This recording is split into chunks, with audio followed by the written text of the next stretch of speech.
महाकुंभातील दिव्य आरतीचे अप्रतिम दर्शन, महाकुंभाची अद्भुत आरतीचा देखावा, भक्तांच्या समर्पणाच्या आणि विश्वासाचे प्रतीक.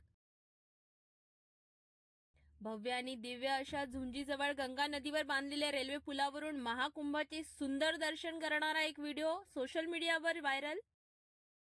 रेल्वे कर्मचारी महाकुंभ 2025 मध्ये मानवतेचे उदाहरण बनत आहेत. सेवाभावी, निस्वार्थ भावना आणि भक्तांप्रती समर्पण दाखवत अद्वितीय अविस्मरणीय महाकुंभ. भाजपा महाराष्ट्राची ट्विटरवर पोस्ट.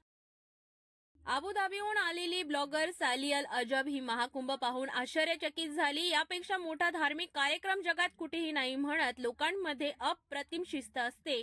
सरकारने अप्रतिम व्यवस्था केली आहे. सुरक्षिततेसाठी पोलीस तैनात आहेत. या घटनेतून संपूर्ण जगाने धडा घेण्याचे केले वक्तव्य. प्रयागराज येथील महाकुंभ 2025 साठी 22 जानेवारी रोजी धावणाऱ्या विशेष गाड्यांचे तपशील रेल्वे मंत्रालयाने केले जाहीर.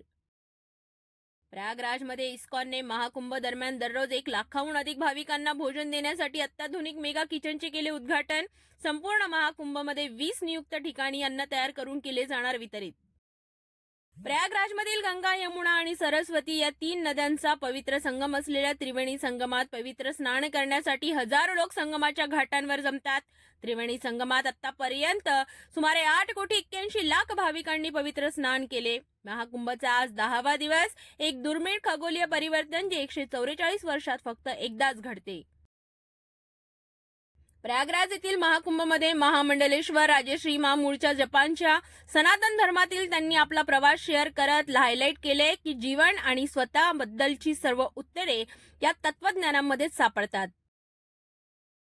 भारताचे माजी राष्ट्रपती रामनाथ कोविंद महाकुंभचे दिव्यत्व आणि भव्यता पाहून म्हणाले, येथील व्यवस्था अतिशय उत्तम असून सर्व सुविधा येथे उपलब्ध आहेत. मुख्यमंत्री योगी आदित्यनाथ आणि यूपी सरकार यांच्या व्यवस्थेची स्तुती करत प्रशासनाचे आभार केले व्यक्त.